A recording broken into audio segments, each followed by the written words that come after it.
नमस्कार दोस्तों, welcome back. हाजिर हूँ एक और नए वीडियो के साथ और यहाँ पर हम लोग बात करेंगे एवरेडी इंडस्ट्रीज इंडिया लिमिटेड। दोस्तों, tri cell batteries, rechargeable batteries, flash light, इन सब में इन्वॉल्व है। 2280 करोड़ का मार्केट कैप है, तो स्मॉल कैप श्रेणी का स्टॉक है। मगर अभी फिलहाल दोस्तों ये 300 साढ़े 300 के रेंज में ट्रेड कर रहा है। और अगर आप लास्ट एक साल का इसका रिटर्न देखेंगे तो बहुत ही जबरदस्त इसने लास्ट एक साल में रिटर्न दिया है। यहाँ पर देखिए 304% का इसने लास्ट एक साल में रिटर्न दिया है। 10 साल का अगर आप सीएजीआर देखेंगे तो वो भी जबरदस्त 24% का है। 5 साल और 3 साल में आपको 4-4% का सीएजीआर रिटर्न दिखेगा। मगर दोस्तों नेगेटिव में इसने सीएजीआर रिटर्न नहीं दिया। ये एक बहुत अच्छा चीज है स्टॉक के बारे में। और अभी फिलहाल दोस्तों रिजल्ट आज निकल कर आया है, साथ ही यहाँ पर डिविडेंड का भी अपडेट था। तो इस सब के बारे में देखेंगे और यहाँ पर आगे क्या रणनीति अपनाया जा सकता है, इनके बारे में बात करेंगे। तो दोस्तों चैनल पे नए हैं तो चैनल को सब्सक्राइब कर लीजिए, साथ ही बेल आइकन दबा दीजिए। और अभी तक अगर आपने डीमैट अकाउंट नहीं खोला है तो नीचे डिस्क्रिप्शन में आपको लिंक मिल जाएगा, वहां क्लिक करके आप फ्री में डीमैट अकाउंट खोल सकते हैं। दोस्तों इससे पहले मैंने एवरेडी के ऊपर एक दो वीडियो बनाए थे, जब ये 80 रुपीज फिर 160-70 रुपीज के प्राइस पे ये ट्रेड कर रहा था। उस दौरान मैंने दो वीडियो बनाए थे, एक जुलाई में और दूसरा लगभग सितंबर में मैंने वीडियो बनाया था। और उसके बाद मैंने अपना टारगेट 200 का लेकर चलने को कहा था कुछ महीनों के लिए। और अगर आप देखेंगे तो दिसंबर तक इसका टारगेट 200 अचीव हो गया। और उसके बाद से दोस्तों मैंने इसके ऊपर फिलहाल वीडियो नहीं बनाया। और उसके बाद से अगर आप देखेंगे तो उसके बाद भी स्टॉक ने बहुत ही जबरदस्त रिटर्न दिया।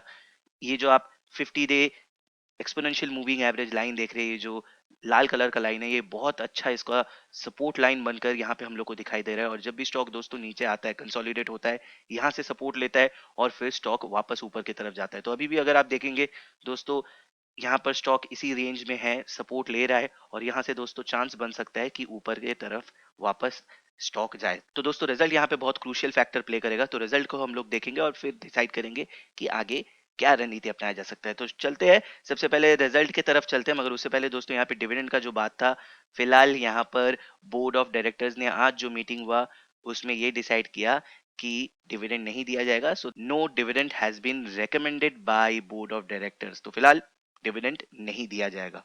ठीक है, इन्वेस्टर्स या जिन्होंने इन्वेस्टमेंट करके रखा होगा वो थोड़ा मायूस यहाँ पर होंगे। चलते हैं रिजल्ट की तरफ, रिजल्ट कैसा हुआ है उसको देखते हैं। तो दोस्तों यहाँ पर मैंने कंसोलिडेटेड रिजल्ट खोला है और यहाँ पर सारे फिगर्स दोस्तों लैक्स में है। मैं आपको करोड़ में बताऊंगा और हम लोग कंपैरिजन करेंगे दोस्तों मार्च 2020 और मार्च 2021। और साथ ही साथ दोस्तों 2020 के दिसंबर में किस तरीके का परफॉर्मेंस हुआ है उसको भी देखेंगे, पूरे साल में क्या परफॉर्मेंस हुआ है उसको भी देखेंगे। तो दोस्तों टोटल इनकम की तरफ नजर देते हैं। पिछले बार का अगर आप टोटल इनकम देखेंगे तो यहाँ पे देखिए 236 करोड़ का टोटल इनकम जनरेट हुआ था और इस बार 242 करोड़ का टोटल इनकम है। तो यहाँ पर हम लोग को एक जंप दिखाई दे रहा है अराउंड 6-7 करोड़ का। और दोस्तों वहीं आप दिसंबर वाले क्वार्टर में देखेंगे तो वहां पे जबरदस्त 351 करोड़, तो यहाँ पर जबरदस्त था, उस हिसाब से यहाँ पे ड्रॉप आया है। मगर आप अगर सेम पीरियड के साथ कंपैरिजन करेंगे तो यहाँ पे हम लोग को जंप दिखाई दे रहा है।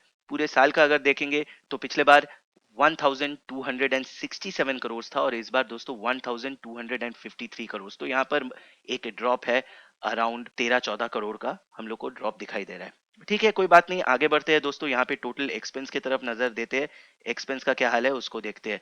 तो दोस्तों पिछले बार का अगर आप एक्सपेंस देखेंगे तो 219 करोड़ का एक्सपेंस जनरेट हुआ था और इस बार का अगर आप एक्सपेंस देखेंगे तो 249 करोड़ का एक्सपेंस हो गया है।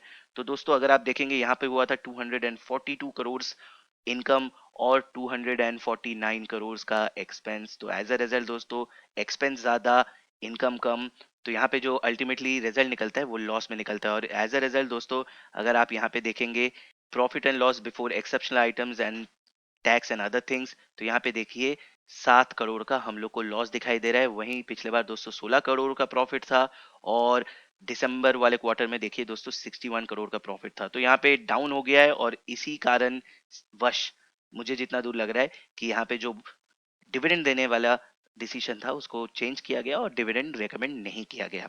ठीक है, आगे बढ़ते हैं दोस्तों। सब यहाँ पर बाकी चीज निकाल के अगर दोस्तों profit and loss for the period देखेंगे तो यहाँ पर देखिए बड़ा यहाँ पर लॉस हुआ है। पिछले बार देखिए 63 करोड़ का प्रॉफिट था, दिसंबर वाले क्वार्टर में 48 करोड़ का दोस्तों प्रॉफिट था और इस बार देखिए 442 करोड़ का लॉस।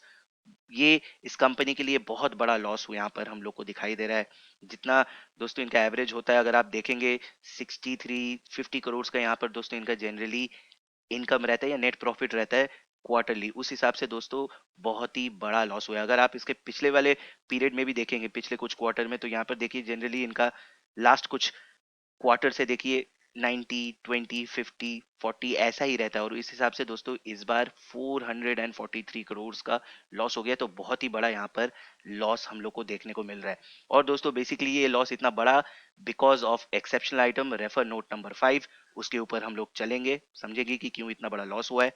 अभी फिलहाल दोस्तों यहाँ पे बड़ा लॉस हो गया, और एज अ रिजल्ट दोस्तों अगर आप अर्निंग पर शेयर भी देखेंगे तो यहाँ पर देखिए दोस्तों 60 रुपए का नेगेटिव अर्निंग पर शेयर हुआ है।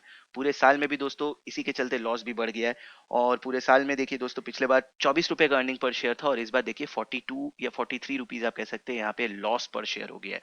चलते हैं दोस्तों नोट नंबर 5 के तरफ। यहाँ पर किस लिए इतना बड़ा एक्सेप्शनल आइटम घुसा है उसको देखते हैं। तो दोस्तों यहाँ पे देखिए नोट नंबर 5 पे चलाए हुए, यहाँ पे समझिए दोस्तों, the company has given inter corporate deposit to certain companies, और दोस्तों ब्रैकेट्स में देखिए part of the promoter group from time to time in earlier years as well as in the current year under review. A portion of these deposits were repaid by the borrowing entities to company on demand. Furthermore, the company has furnished certain corporate guarantees and post-dated checks in favor of banks slash other parties who have provided loans to these companies. अब यहाँ पे समझिए दोस्तों कि companies ने inter corporate deposit certain companies को दिए हैं, जिनमें कि बहुतों ने पैसा लौटाया है जब भी डिमांड किया गया है। और अभी दोस्तों यहाँ पर देखिए some of these deposits and recoverables amounting to 498 crore and interest plus interest thereon amounting to 684 crores are lying outstanding as March 31st। तो दोस्तों यहाँ पे इतना अमाउंट आउटस्टैंडिंग है, और दोस्तों एज अ रिजल्ट दोस्तों ये अमाउंट को यहाँ पर फिलहाल दोस्तों एक एक्सेप्शनल आइटम करके यहाँ पर दिखाया गया है, जिसके चलते आप यहाँ पर देख पा रहे हैं कि इतना बड़ा एक्सेप्शनल आइटम घुसा है, और जिसके चलते दोस्तों आपको ये दिखाई दे रहा है कि बहुत ही बड़ा यहाँ पर फिलहाल कंपनी ने लॉस डिक्लेयर किया है। तो समझ गए दोस्तों यहाँ पर उतना अच्छा परफॉर्मेंस नहीं आया है, और अगर आप दोस्तों इस एक्सेप्शनल आइटम को हटा भी दे तो तब भी दोस्तों यहाँ पे हम लोग देख पा रहे हैं कि इनकम और एक्सपेंस के साथ अगर आप कैलकुलेट करेंगे तो तब भी यहाँ पर दोस्तों लॉस ही कंपनी ने डिक्लेयर किया था। तो दोस्तों अभी फिलहाल जिस तरीके का रिजल्ट आया है, जो रन यहाँ पे हम लोग को देखने को मिला, यहाँ पर चांसेस है कि ये रन बहुत जल्दी खत्म हो सकता है। तो इसलिए दोस्तों आपको यहाँ पे चौकन्ना हो जाना पड़ेगा। आज दोस्तों इसका जो रिजल्ट था वो फिलहाल मार्केट आवर्स में ही निकला था। यहाँ पे देखिए 14:23 के आसपास, यानी 2:30 बजे के आसपास इसका रिजल्ट निकल गया था। और दोस्तों अगर आज के हिसाब से देखेंगे, यानी 1 मिनट कैंडल स्टिक के हिसाब से देखेंगे, तो यहाँ पे देखिए 2:30 बजे के बाद तो यहाँ पर जंप आया है, मगर दोस्तों मुझे नहीं लगता यहाँ पे जंप ज्यादा दिन बरकरार रहेगा, और हम लोग को यहाँ पे चौकन्ना रहना चाहिए।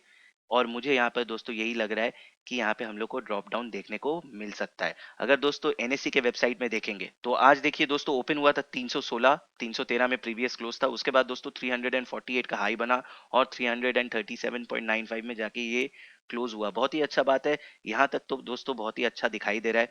अगर आप परसेंटेज ऑफ डिलीवरेबल क्वांटिटी देखेंगे तो यहाँ पे देखिए 18.14%, तो यहाँ पर क्लियरली इंट्राडे ही ज्यादातर हुआ है। और फिलहाल दोस्तों जिस तरीके का रिजल्ट आया है, मुझे नहीं लगता दोस्तों यहाँ पे स्टॉक ऊपर की तरफ जाएगा। फिलहाल दोस्तों फर्स्ट सपोर्ट जो दिखाई दे रहा है वो है 300 के लेवल पे, ये जो 50 day exponential moving average line देख पा रही है, इसका एक सपोर्ट है। और अगर ये सपोर्ट टूटता है तो नेक्स्ट दोस्तों 260 62 तक के लेवल पे आ सकता है, और अगर वो भी टूटता है तो दोस्तों नेक्स्ट ये 220 215 के लेवल तक आ सकता है। तो फिलहाल दोस्तों अगर आप यहाँ पर शॉर्ट टर्म का होराइजन बनाकर इन्वेस्टमेंट का सोच रहे हैं, तो फिलहाल मैं अगर आपकी जगह होता तो मैं यहाँ पे शॉर्ट टर्म के लिए तो अभी फिलहाल एंट्री नहीं लेता। और अगर मैं आपकी जगह होता, लॉन्ग टर्म का भी अगर मैंने होराइजन बना के रखा होता, तो फिलहाल के लिए तो या तो मैं यहाँ से प्रॉफिट बुक करके, अगर मैं प्रॉफिट में हूँ तो मैं प्रॉफिट बुक करके यहाँ से निकलता, और बाद बाकी दोस्तों मैं आगे देखता कि आगे क्या रणनीति अपनाया जा सकता है जब नेक्स्ट रिजल्ट निकलता। तो उम्मीद करता हूँ वीडियो अच्छा लगा होगा। अगर मन में कोई क्वेश्चन है, कोई डाउट है, तो कमेंट करके जरूर बताइएगा। तब तक के लिए अपना ख्याल रखिए, सुरक्षित रहिए, और मैं जल्द लौटूंगा एक और नए वीडियो के साथ। धन्यवाद।